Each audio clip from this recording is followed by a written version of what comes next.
Hello, welcome to Waypoint Survival. Today, I want to show you an amazing fire starter. Stay tuned.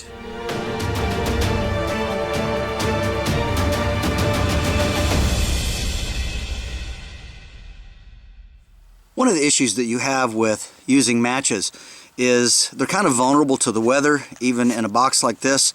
And then sometimes when you go to strike it, they break. And you know, that's kind of an issue, especially if your fingers are cold and you're trying to start a fire in damp weather and you're wasting match after match. So I came up with a better method for starting a fire using a match, and it uses these matches and something else that I made. To make this project, you're going to need a few items. First, you need a small piece of rubber hose. This is very flexible and soft rubber. The outside diameter is 7/8. The inside diameter is 3/4, and it is 6 inches long. Next, you're going to want some sort of a small vial, and with a snap-on cap that's waterproof, so that keep the matches dry inside.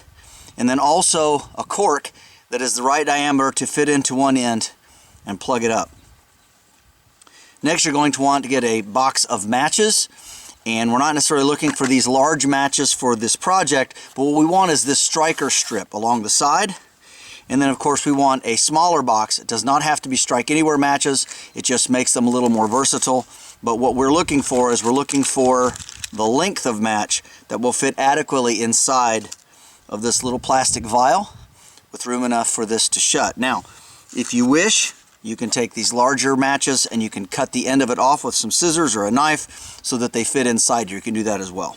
You're also going to want a pair of scissors and some tape. The first thing that we do is we remove the match tray and set that aside. And then we find where this is glued together on this match striker and then very carefully pry it apart. Of course, you can cut it if you wish and get something that looks like that. Next, we find where this crease is, and we want to cut with the scissors right along that line, right there. So we have this, and we want to fold this in half as perfectly as we can, and then we want to cut that into following that bend mark, just like that. So now we have two pieces of equal length of the striker. The next thing we want to do is we want to take and we want to bend this very carefully into sort of a circle.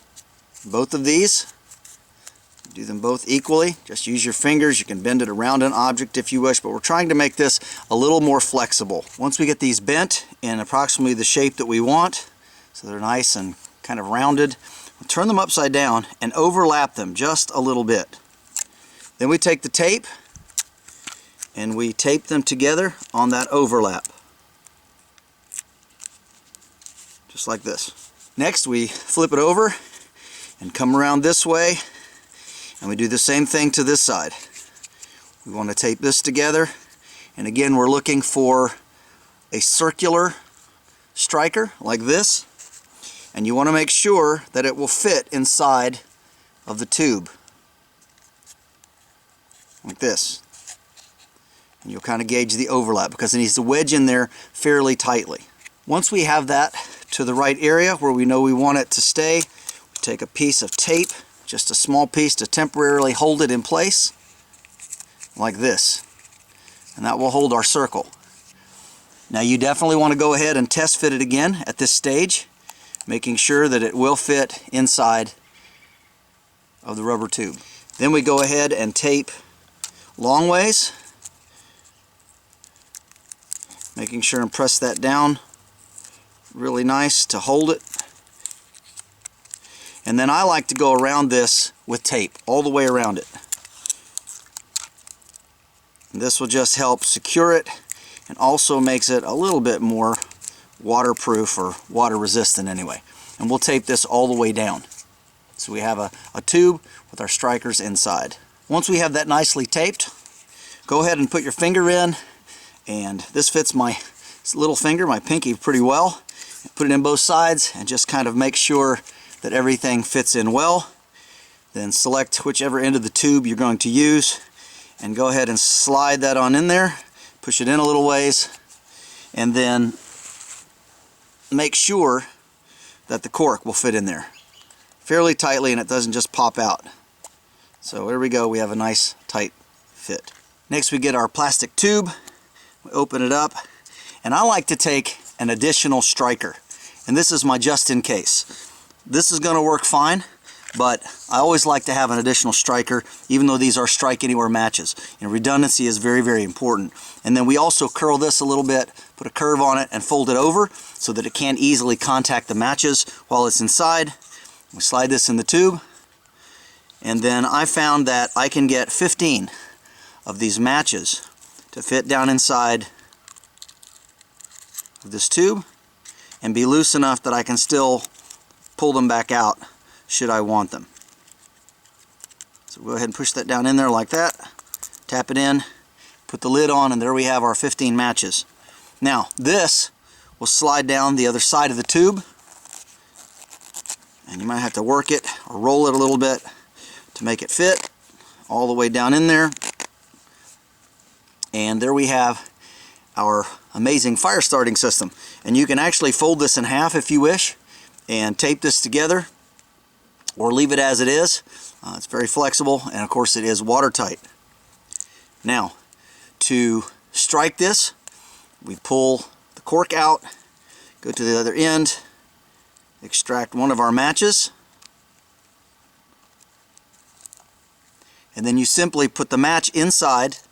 You can do this with cold fingers, and that's what's important. You put this inside and then you just squeeze the tube like this, and there you have your flame.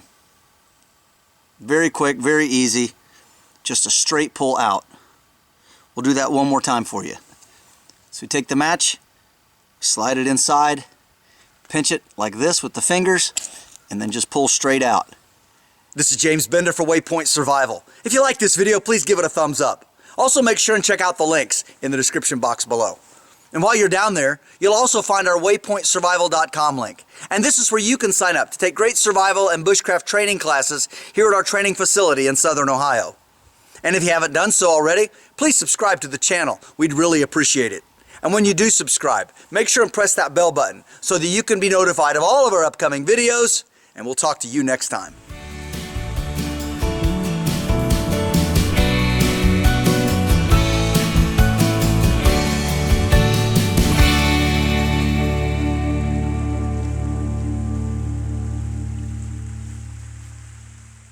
So we simply take the match, slide it in, and we pinch it with our fingers like this, and then just